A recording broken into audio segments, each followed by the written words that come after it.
Hello everyone at Cadre.org. With me is ToD, a WarCraft3 Legend, transition into StarCraft.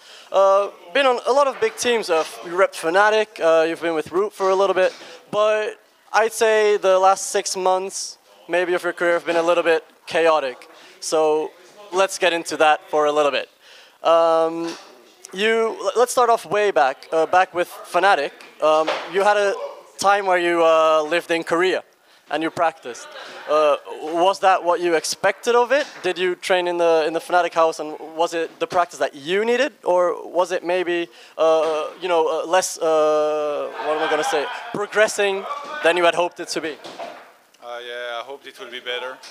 When I first went to Korea, I was staying in the Gom house, which was great overall. I like to remember the better parts more than the worst things. But yeah, I was getting good practice, good food. The thing is, it wasn't a real team house because I wasn't playing custom games with the other players. I was just playing ladder all the time, and I felt that maybe if I would play custom games with the other players in the house, I mean, the people I would live in, it would be better. So I had really high hopes of this happening with fnatic, but then I moved in the fnatic house, and it took us a pretty long time to get everything set up. And then when we did, my feeling wasn't very good with the Korean players, so we ended up not really hanging out together too much or playing together ever. So it was basically the same thing, me laddering, them living their life on their side. But we didn't talk much as well. They don't have such good English, so we were pretty isolated apart. And that really lacked for me, some interaction between me and the people I live with, basically. Because when I lived in the Gom house, every day I would go eat with the people I lived with. It was very easy. And it's very boring. I mean, when you have to eat out every day as a pro gamer, you just go outside and you just eat by yourself. It becomes very boring rapidly. You start missing home, and that's kind of what happened to me as well. And I was getting a bit sick of it. I was thinking about going back to Europe and stuff like that. And luckily for me, I had a couple of friends who I could meet sometimes. But I mean, overall, if you live alone, Koreans, they want to eat Korean food all the time. Me, when I eat a lot more Western food, it's difficult. And also, we had a cook. We got a cook at some point that was coming and making food sometimes, but I can't eat spicy at all. And almost everything she made was super spicy. So even though I told the people I live with that I couldn't, little to no effort was made to try to accommodate me. So at some point, fnatic mentioned that they would like me to go back to Europe and play the tournaments there. And I basically agreed immediately. So then shortly after that, I went back to Europe, and I had 2 tournaments. I don't exactly remember which one. I think it was DreamHack first, in which I barely didn't advance from the second group stage after being 2-1 in Series 1, just because I lost 1 map too much, 2 other players advanced. And I think fnatic, they were pretty unhappy with that, because they invested a lot of money in me, which I understand. So basically what happened after this tournament is that I was told that if I don't perform well in the upcoming Home Story Cup, my salary will be reduced, which I can agree to some extent, because my results were never really that good, and I know that they invested a lot of money in me, but just the way it was told, I think was wrong. You can't tell a player before a tournament, you're going to play well or we're going to cut your salary. I think this, they were setting me up for failure. And I ended up not advancing from the first group stage at Home Story, and then at this point, even before playing my matches, I had kind of decided that I would ask them to leave the team even if I was to advance or making far in the tournament. So that's pretty much what I told them right after. I was still on contract for a couple of months. I think they wanted to lower my salary. We didn't talk numbers, so maybe just $100, maybe nothing, maybe a bit more. Yeah, I just told them, since you seem unhappy with my performances and I seem unhappy with the way you're asking me about some things, we should just part ways, shouldn't we? And they said okay, so that's why I parted ways with fnatic, even though I had a couple of months left on my contract. And then I was teamless for some time, and Katz contacted me. He asked me to play for Root. He immediately told me that they were mostly focused on US markets, so I told him, Mr. Bitter had been talking to me about moving to the US. I told him maybe we can make something work out and I can go to the US for some time. The problem is that I only had ESTA. I don't know if you know ESTA. It's something you apply for. It works for 2 years, but you can only go there for 3 months at once. So I was kind of thinking that I can at least be there for 3 months and then maybe leave to South America for a few days and then come back to the US and get a new new 3 months. The problem with that is that it's really expensive. Like a flight to South America is at least like more than $1,000 for sure, and I'm sure I would have to maybe stay somewhere for like a day maybe, and also it was a bit scaring me because like Rotterdam, he did it a few times before getting his work visa. And they started asking him about like a work visa. They told him basically, if you come back next time and you don't have a work visa, we won't let you back in the US. So I didn't really want to have trouble. Like I don't want to have trouble in the future going back to the US. So I chose the safe path and I just returned to Europe basically after the 3 months in Root. And the problem with that is since Root is focused on US markets, they could not support me as much in Europe as they could in the US. Like send me to tournaments and stuff would have been way too expensive, I think, for them. So because of this, we were kind of forced to part ways. But I have to say, I was very happy in Roots. It's probably my happiest time playing StarCraft. There was pretty nice team spirits, nice members, and if things were different, I would have definitely liked to play more for that team. All right. So was it, going back to a little bit about the Fnatic, was it surprising that they just came out like this? They went, well, we don't think you're playing good enough. Was it something that you maybe felt common, or was it just like, oh okay, where did this come from? I guess a bit, but there was like some things that made sense and some things that didn't make sense. Like I can understand they weren't happy with my performances because the tournament I played, sometimes I didn't play so well. Like the one DreamHack that I lost, even though I was eliminated with a 2-1 series 1. I didn't play very well in that one. But like there was a few tournaments that I was told I didn't do good in, where like I don't think I could have done possibly better. For example, like the ToD qualifiers, I was basically told that I tried 4 times and I never qualified. And then they told me that this wasn't really acceptable, but I mean, no foreigner has ever qualified through the Korean qualifiers. Like you should understand that. If one qualifies, it would be a miracle. Like it would be the first time in the history of StarCraft. So I didn't really understand that, and when I tried talking to them about it, they were like, well, you practiced in Korea for a long time, you never made it far in the brackets and stuff.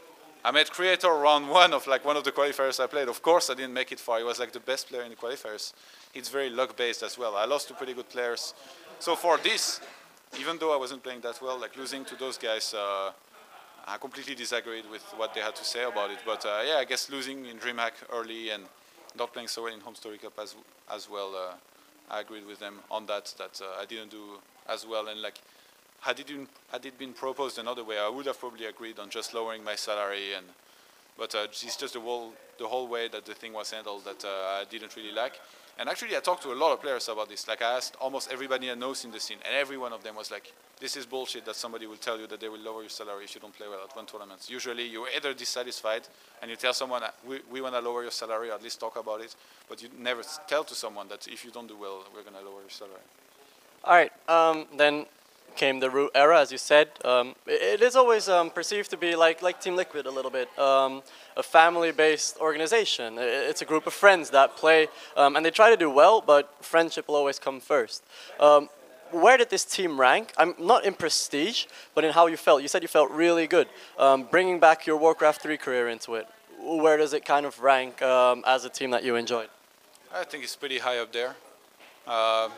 When I played WarCraft 3 for 4 Kings was probably the best time, because like it was literally, I guess Root was also like a family, but I mean, it was the first time that I was doing this professionally and with like the people I really liked in the same team on Warcraft. So I guess Root's maybe second or third most favorite team that I played for, but in StarCraft first by far.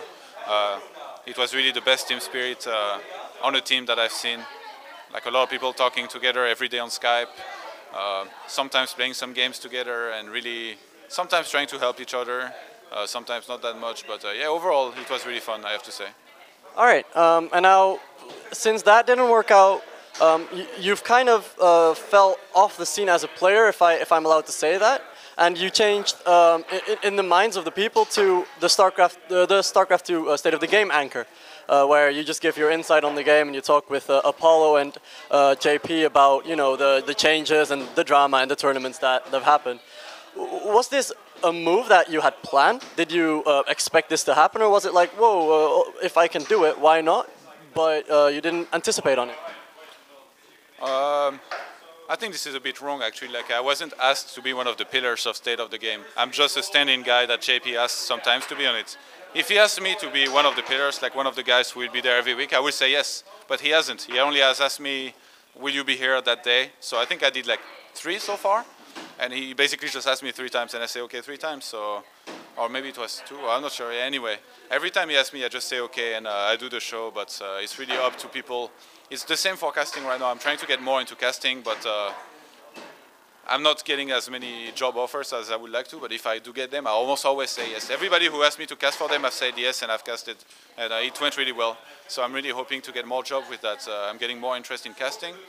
And to answer your question, no, it's nothing that I planned. It's basically, it happened. I was asked to do something, and then I said okay. But other than that, I still keep on practicing, and I do much better at home than at tournaments. I don't know why these days all tournaments I play, I seem to be playing really bad. Even though like I played 3 tournaments in the US when I was there, MLG, Lone Star Clash, and IPL, and I played so bad in these tournaments. Like I don't know why. When I go to tournaments, I have huge sleep problems and everything. Everything seems to go against me. I get tough draws as well.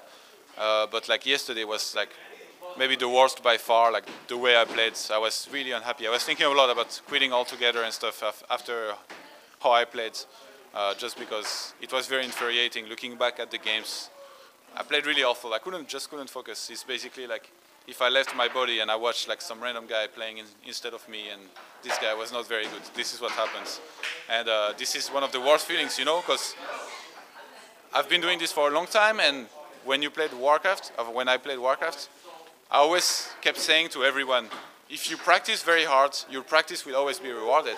And like, I thought it was the same thing in StarCraft, but for me it's not, because I've practiced so hard, and my practice never seems to be rewarded in those tournaments. So I don't know, like, when will it come? How long should I give it? Like, should I keep on playing like this for 2 more years? And like, if I don't do any results, then what do I do? I'm not gonna make much money. It's not gonna take me anywhere, and I will be very unhappy as a player as well. So right now I'm doing a lot of thinking, and overall, I've sort of decided that right now I'm much happier casting than playing.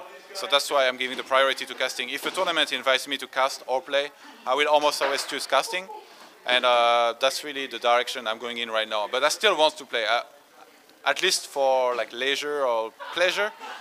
I will keep on playing a lot of ladder at the time, some streams sometimes. And in ladder, I do decent, so maybe sometimes people can see that.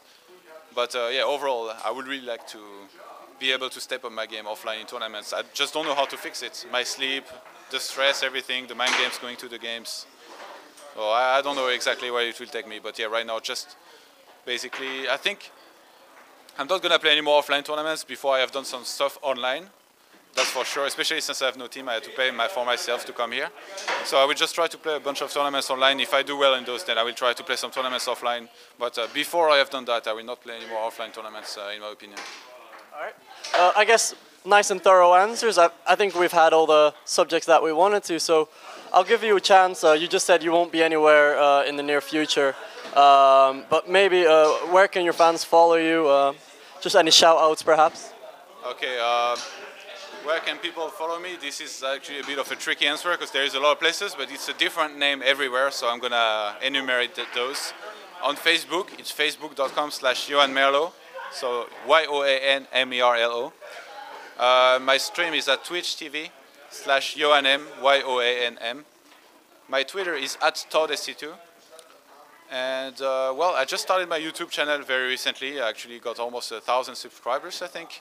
And I'm making very interesting videos. I post all my casts on there, I make tutorials. I'm really hoping to build up a good channel here where I can teach people a lot. Because as bad as I play in tournaments, I really feel like I'm a great analyst of the game. This is about the only thing I'm confident in right now. So my YouTube is youtube.com/ToD and I definitely recommend to everybody to check it out. I really hope more people will take interest in my videos, give me advice on how to improve them and everything. Thanks to my fans who support me. I know there is still some of them left. Even through the tough times, a lot of people tune in on my stream, they cheer me on, and I really try my hardest to show them entertaining games or casts as well.